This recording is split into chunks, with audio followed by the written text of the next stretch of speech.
Hi guys, roaming tribe YouTube ചാനലിലേക്ക് എല്ലാവർക്കും സ്വാഗതം. ഇന്നത്തെ വീഡിയോയിൽ ഞങ്ങൾ ഇസ്താൻബുളിലെ യാത്രയുടെ ആദ്യത്തെ ദിവസമാണ് കാണിക്കുന്നത്. ഞങ്ങൾ യുകെയിൽ നിന്നാണ് പോയത്. യുകെയിലെ ബ്രിസ്റ്റോൾ എയർപോർട്ടിൽ നിന്നും ഡയറക്റ്റ് സഹൈവ ഇന്റർനാഷണൽ എയർപോർട്ടിലേക്കാണ് പോയത്.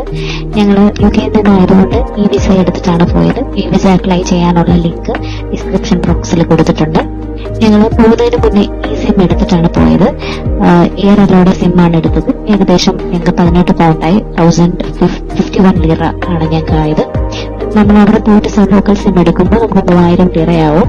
അപ്പൊ നമ്മൾ ശ്രദ്ധിക്കേണ്ട ഒരു കാര്യം, നമ്മൾ ഈ സിം എടുക്കുമ്പോൾ യുകെയിൽ നിന്ന് തന്നെ അതിനെ ആക്ടിവേറ്റ് ആക്കിയിട്ട് പോകണം. അവിടെ ചെന്ന് നമുക്ക് ആക്ടിവേറ്റ് ചെയ്യാനായിട്ട് പറ്റത്തില്ല. പിന്നെ നമ്മൾ നോർമൽ സിം എടുക്കേണ്ടി വരും. പിന്നെ എയർപോർട്ടിൽ ഞങ്ങൾ ലാൻഡ് ചെയ്തു. ഇമിഗ്രേഷൻ പൂർത്തിയാക്കിയതിനു ശേഷം ഹവാ ബസ്സിലാണ് ഞങ്ങൾ നേരെ ടെക്സം സ്ക്വയറിലേക്ക് പോയത്. അവിടെയാണ് ഞങ്ങളുടെ സ്റ്റേ. ടെക്സം സ്ക്വയറിൽ നിന്നും ഏകദേശം ഞങ്ങൾക്ക് 5 മിനിറ്റ് മാത്രമേ ഹോട്ടലിലേക്ക് ഉണ്ടായിരുന്നുള്ളൂ. അപ്പൊ ഹവാ ബസ് എപ്പോഴും അവൈലബിൾ ആണ്. ഏകദേശം നമുക്ക് 30 മിനിറ്റിന് ഇവിടെ നമുക്ക് എയർപോർട്ടിൽ നിന്നും നമുക്ക് ഹവാ ബസ് അവൈലബിൾ ആണ്. അപ്പോൾ ആ ഫെസിലിറ്റി നമ്മൾ യൂസ് ചെയ്യുന്നതാണ് നല്ലത്.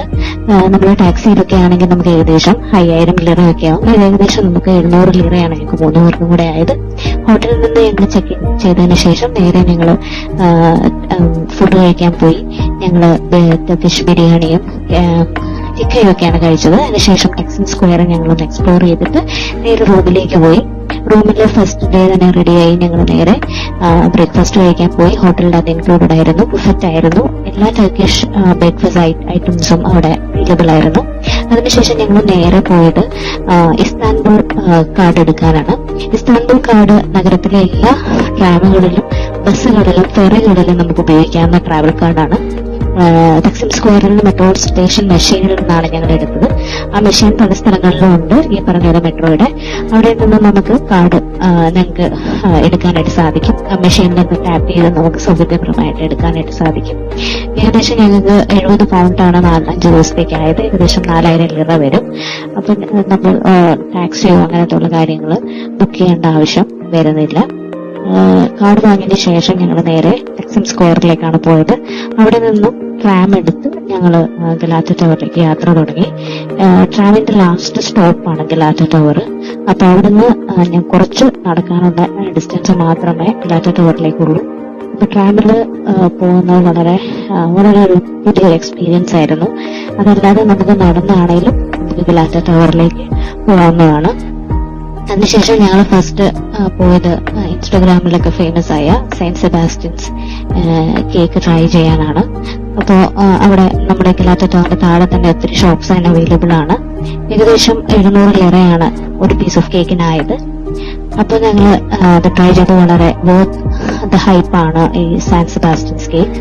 അതിന്റെ കൂടെ ഞങ്ങൾ ടർക്കിഷ് ടീയും കുടിച്ചു. അതിനുശേഷം ഞങ്ങൾ നേരെ ഫുഡ് കഴിക്കാനായിട്ട് പോയി. അവിടുന്ന് ലോക്കൽ റെസ്റ്റോറന്റിൽ നിന്ന് തന്നെ ഞങ്ങൾ കെബാബ്സും ഓർഡർ ചെയ്തു. അത് കഴിച്ചു. അതിനുശേഷം ഞങ്ങൾ നേരെ ഗലാറ്റ ടവറിലേക്കാണ് പോയത്. ഞങ്ങൾക്ക് അവിടെ ടിക്കറ്റിന് ഏകദേശം ഒരാൾക്ക് 1057 ലിറയാണ് ആയത്. ഗലാറ്റ ടവർ ഇസ്താൻബുളിലെ തന്നെ ഏറ്റവും പ്രശസ്തമായ സ്മാരകങ്ങളിലൊന്നാണ്. 14ാം നൂറ്റാണ്ടിലാണ് ഇത് നിർമ്മിച്ചത്. ഇതിൽ നമുക്ക് ടിക്കറ്റ് എടുക്കണമെങ്കിൽ നമുക്ക് ഓൺലൈനായിട്ട് എടുക്കാം, അല്ലെങ്കിൽ നമുക്ക് സ്കിപ്ഡ് ലൈൻ കോംബോ ടിക്കറ്റുകൾ അവൈലബിൾ ആണ് ഓൺലൈനിൽ. അത് നമുക്ക് എടുക്കാം. അല്ലെങ്കിൽ നമുക്ക് ടവറിന്റെ സമീപത്തുള്ള ടിക്കറ്റ് കൗണ്ടറിൽ നിന്നും ടിക്കറ്റ് വാങ്ങാൻ സാധിക്കും. ടിക്കറ്റ് ബൂത്ത് ഉണ്ട്, അവിടെ നമുക്ക് വാങ്ങിക്കാം. ഏപ്രിൽ നവംബർ എന്ന് പറയുന്ന ടൂറിസ്റ്റ് സീസണാണ്. അപ്പം നമുക്ക് അവിടെ നല്ല ക്യൂ ഉണ്ടാവും. അപ്പം അത് നമ്മൾ ആ സമയങ്ങളിലാണ് പോകുന്നെങ്കിൽ അതനുസരിച്ച് നമ്മൾ പ്ലാൻ ചെയ്ത് ടിക്കറ്റ് എടുക്കണം. പിന്നെ അതുപോലെ തന്നെ നമുക്ക് ഇസ്താൻബുൾ മ്യൂസിയം പാസ് എൻട്രി കാർഡും നമുക്ക് എടുത്തിട്ട് നമുക്ക് അതിനകത്ത് പ്രവേശിക്കാനായിട്ട് സാധിക്കും. സാധാരണ ഇത് തുറക്കുന്ന സമയം 8:30 to 11 PM ആണ്. 8:30 AM to 11 PM ആണ്. അപ്പം ഈ ടവറിന്റെ കാഴ്ചകൾ എന്ന് പറഞ്ഞാൽ വളരെ വളരെ അതിമനോഹരവും വളരെ എക്സൈറ്റിംഗും ആയിട്ടുള്ള ഒരു എക്സ്പീരിയൻസ് ആണ്. ടവർ ഏകദേശം 67 മീറ്റർ ഉയരത്തിലുള്ളതാണ്. കിടിലൻ ആയിട്ടുള്ള കോൺക്രീറ്റ് ഘടനയിലാണ് നിർമ്മിച്ചിരിക്കുന്നത്. വൃത്താകൃതിയിലുള്ള ഇൻഡോസും മുറികളും അതുപോലെ തന്നെ ഇതിന്റെ മുറ്റത്തുള്ള ഒബ്സർവേഷൻ ഡെക്ക് ഇത് വളരെ മനോഹരമാണ്. അപ്പം നമ്മൾ ടവറിന്റെ ഡെക്കിൽ നിന്ന് നമുക്ക് നല്ലൊരു പനോറാമിക് വ്യൂ ആണ് കിട്ടുന്നത്.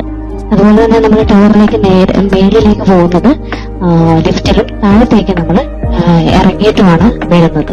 അപ്പം ഇത് നമുക്ക് കാണാൻ സാധിക്കുന്ന പോലെ വളരെ ഇടുങ്ങിയ വഴിയാണ്, ഒരാൾക്ക് കഷ്ടിച്ച് ഇറങ്ങിപ്പോകാൻ പറ്റുന്ന ഒരു വഴിയാണ്. അതിൽ കൂടെ നമ്മൾ തല കുനിച്ച് വേണം ഇറങ്ങിപ്പോകാൻ, നല്ല പൊക്കമുള്ളവരൊക്കെ ആണെങ്കിൽ. അതുപോലെ അതിന്റെ സൈഡിൽ വിൻഡോസിലുണ്ട്. ഓരോ ഫ്ലോർസിലും ഒരുപാട് ഇൻഫർമേഷൻസ്, ഈ ടവറിന്റെ ഹിസ്റ്ററിയെ പറ്റിയും ഒക്കെയുള്ള ഒരുപാട് ഇൻഫർമേഷൻസ് അവിടെ മെൻഷൻ ചെയ്തിട്ടുണ്ട്. അതൊക്കെ നമുക്ക് വായിച്ചിട്ട് പോവാം. അതുപോലെ തന്നെ താഴത്തേക്ക് നമ്മൾ ഇറങ്ങുമ്പോൾ വളരെ വളരെ നമുക്ക് സഫിക്കേറ്റഡ് ആയിട്ട് തോന്നും, എന്നാൽ ഒരു ഇടുങ്ങിയ വഴിയായതുകൊണ്ട്. ബട്ട് ഇറ്റ് ഈസ് ഒരു ഡിഫറെന്റ് എക്സ്പീരിയൻസ് ആണ്. അപ്പം അതിന്റെ താഴത്തേക്ക് നമ്മൾ ഇറങ്ങുന്നു. അതുപോലെ തന്നെ ഇതിന്റെ അകത്ത് നമ്മൾ ഡെക്കുകളിൽ നിന്ന് നമുക്ക് നല്ലൊരു വ്യൂ ആണ് കിട്ടുന്നത്. അപ്പൊ നമുക്ക് ഈ പറഞ്ഞ പോലെ ഫോസ്ഫറസ് സീയും അതുപോലെ തന്നെ യൂറോപ്പ്, ഏഷ്യ ആണ് അടങ്ങിയതാണ് നമ്മുടെ ഇസ്താൻബുൾ. അപ്പൊ ആ രണ്ട് സ്ഥലങ്ങളും ഇരുവശങ്ങളും നമുക്ക് കാണാനായിട്ട് സാധിക്കും. അതുപോലെ തന്നെ ഇതിന്റെ അകത്ത് ഏറ്റവും മനോഹരമായ വ്യൂ കിട്ടുന്നത് നമുക്ക് സൂര്യാസ്തമയ സമയത്താണ്. അവിടെ നിന്ന് കാഴ്ച വളരെ വളരെ എക്സൈറ്റിങ്ങും വളരെ മനോഹരവുമാണെന്ന് പറഞ്ഞ് കേട്ടിട്ടുണ്ട്. ബട്ട് ഞങ്ങൾ വിസിറ്റ് ചെയ്തത് മോർണിംഗ് ടൈമിലാണ്. അപ്പം ഈ ഒരു ബിൽഡിംഗ് ഇവര് ഉപയോഗിച്ചിരുന്നത് പഴയ കാലത്ത് ഇതൊരു ഫയർ വാച്ച് ടവർ ആയിട്ടാണ് ഉപയോഗിച്ചിരുന്നത്. അതായത് നമ്മുടെ ഈ നഗരത്തെ രക്ഷിക്കാൻ, തീപിടുത്തത്തിൽ നിന്ന് രക്ഷിക്കാനായിട്ട്, അത് പരിശോധിക്കുന്നതിന് വേണ്ടിയിട്ടുള്ള ടവർ ആയിട്ടാണ് ഉപയോഗിച്ചിരുന്നത്. ഇന്നത്തെ കാലത്ത് ഇത് സഞ്ചാരികൾക്കായിട്ട് തുറന്നു കൊടുത്തിരിക്കുകയാണ്. അപ്പം അത് നമുക്കിപ്പോ ഈ വ്യൂ കാണുന്ന പോലെ നമുക്ക് ഫോസ്ഫറസ് മൊത്തം നല്ല ഭംഗിയായിട്ട് ബോട്ടുകളും അതുപോലെ തന്നെ നഗരവും നമുക്ക് കാണാനായിട്ട് സാധിക്കും. ഇതിനുശേഷം ഞങ്ങൾ നേരെ പോയത് ഒരുപാട് വൈകിയതുകൊണ്ട് തന്നെ ഞങ്ങൾ നേരെ ഫുഡ് കഴിക്കാനാണ് പോയത്. ഞങ്ങൾ ഡോണേഴ്സും കബാബ്സും ഒക്കെ ട്രൈ ചെയ്തു. അതിനുശേഷം ഞങ്ങള് ഈ പറഞ്ഞ പോലെ ഞങ്ങള് ട്രാമിലാണ് വന്നത്. പക്ഷെ തിരിച്ച് ഞങ്ങൾ നടന്നാണ് ടെക്സൺ സ്ക്വയറിലേക്ക് പോകുന്നത്. അപ്പം പോകുന്ന വഴി ഞങ്ങള് ട്രയാഡ ചർച്ച് വിസിറ്റ് ചെയ്തു. 1880 നിർമ്മിച്ച ഒരു ചർച്ചാണിത്. ഇത് ഒരു ഗ്രീക്ക് ഓർത്തഡോക്സ് ചർച്ചാണ്. അപ്പം ഈ ചർച്ച് വളരെ പ്രശസ്തമായ ഒരു ചർച്ചാണ് ടെക്സൺ സ്ക്വയറിലെ. അപ്പം ഇന്നും ഇവിടെ ശരിക്കും പറഞ്ഞ ആരാധനയൊക്കെ നടക്കുന്നുണ്ട്. ക്രിസ്മസിന്റെ ഡെക്കറേഷൻസും കാര്യങ്ങളും ഒക്കെ സ്റ്റിൽ ഇവിടെ ഉണ്ടായിരുന്നു.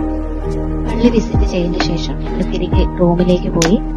ഈവനിങ് ഒരു ഫോസ്ഫറസ് ഡിന്നർ ക്രൂസ് ഉണ്ട്. അപ്പോൾ ഇന്നത്തെ ഈ വീഡിയോ നിങ്ങൾക്ക് എല്ലാവർക്കും ഇഷ്ടപ്പെട്ടു എന്ന് കരുതുന്നു. ലൈക്ക് ചെയ്യാനും ഷെയർ ചെയ്യാനും ചാനൽ സബ്സ്ക്രൈബ് ചെയ്യാനും മറക്കില്ല. ഫോസ്ഫറസ് ഡിന്നർ ക്രൂസ് വിശേഷങ്ങളുമായിട്ട് വീണ്ടും നമുക്ക് കാണാം.